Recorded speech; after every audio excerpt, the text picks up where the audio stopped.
نظریہ ارتقاء کی وجہ سے انسان کو ایک بات سمجھ میں آئی کہ انسان چمپینزی اور دوسرے گریٹ ایپس کے ساتھ اینشنٹ پاسٹ میں ایک کامن اینسیسٹر رکھتا تھا۔ سائنسدانوں کے اندازے کے مطابق یہ کامن اینسیسٹر آج سے تقریباً 80 لاکھ سال قبل زمین پر موجود تھا۔ بعد میں اس سے مختلف ایوولوشنری برانچز یا شاخیں نکلی جن میں سے 2 لاکھوں سال بعد انسان اور چمپینزی تک آئیں۔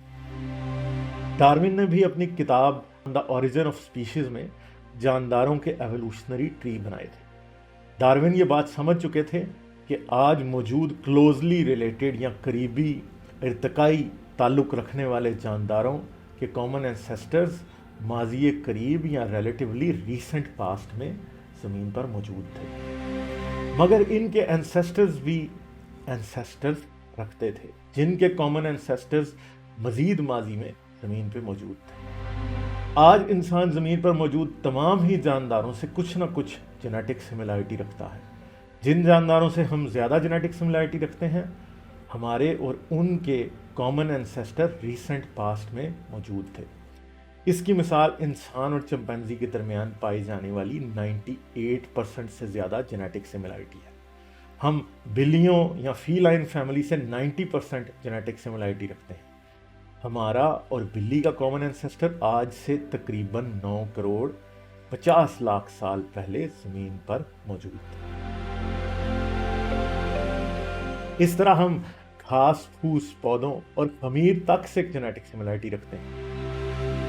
اس کے ساتھ ہمارا کامن اینسیسٹر ریسنٹ یا ماضی قریب میں موجود تھا، مگر جن جانداروں سے ہماری جینیٹک سملیرٹی کم ہے، ان کے ساتھ ہمارا کامن اینسیسٹر اتنا ہی زیادہ ماضی بعید یا اینشنٹ پاسٹ میں زمین پر موجود تھا۔ آج جینیٹکس کی بنیاد پر بھی بہت سے ایوولوشنری ٹریز بنائے جا چکے ہیں۔ ایوولوشنری ٹری یا ٹری آف لائف ہمیں زمین پر پائے جانے والے جانداروں کے آپس میں تعلق کی ایک تصویر پیش کرتے ہیں۔ یہ ہمیں بتاتے ہیں کہ انسان بہت سے اینشنٹ اینسیسٹرز کے ذریعے باقی کے تمام جانداروں سے جڑا ہوا ہے۔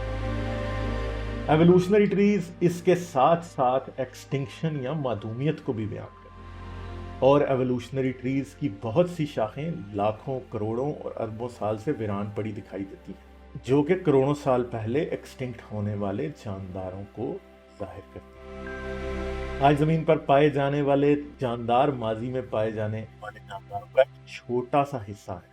زمین پر سب سے پہلے سنگل سیل جاندار پائے جاتے تھے، اسی وجہ سے وہ ٹری آف ایوولوشن یا ٹری آف لائف کے تنے پر پائے جاتے ہیں۔ ان سے 2 شاخیں نکلتی ہیں جو کہ بیکٹیریا اور آرکیا کو ظاہر کرتی ہیں، پھر ان کی سبھی مختلف قسمیں ان سے نکلنے والی شاخوں پر موجود ہیں، مگر بعد ازاں ایک تیسری شاخ بھی نکلتی ہے جسے یوکیریا کہا جاتا ہے، جو کہ ملٹی سیلولر آرگنزمز تک جاتی ہے۔ پودے اور جانور دونوں ہی یوکیریا کی شاخ پر موجود ہیں، اور جانوروں میں پھر مزید شاخیں بنتی چلی جاتی ہیں، جن میں سے ایک شاخ پر ہمیں انسان سمیت سبھی پرائمیٹس دکھائی دیتے ہیں۔ ٹری آف لائف ہمیں یہ پتہ دیتا ہے کہ انسان کی قریبی شاخوں پر پائے جانے والے جاندار ہمارے ساتھ نہ صرف جینیٹک سملیرٹی رکھتے ہیں، بلکہ ان کی اور ہماری شاخوں کا جڑنا دراصل وہ کامن اینسیسٹر ہے جن سے ہم اور یہ ایوالو ہوئے، اور ان شاخوں کے ذریعے پیچھے جاتے جاتے تمام زندگی کے کامن اینسیسٹر سے مل جاتے ہیں۔ جینیٹکس کے آنے سے پہلے ٹری آف لائف کو ثابت کرنا کافی مشکل دکھائی دیتا تھا، مگر جینیٹکس آج یہ بھی ثابت کر چکی ہے کہ ہم انسان جو کہ ملٹی سیلولر آرگنزمز ہیں، سنگل سیل بیکٹیریا اور آرکیا سے بھی کچھ جینیٹک سملیرٹی رکھتے ہیں۔ آج بھی ہمارے جینز میں کچھ ایسے ڈی این اے سیکوینسز پائے جاتے ہیں جو کہ ہمیں ہمارے اور بیکٹیریا کے کامن اینسیسٹر سے ملے تھے، اور وہ آج بھی ہم اور بیکٹیریا میں کامن ہیں۔ اس چینل پر آنے والی ویڈیوز میں ہم ان پر بھی ضرور روشنی ڈالیں گے۔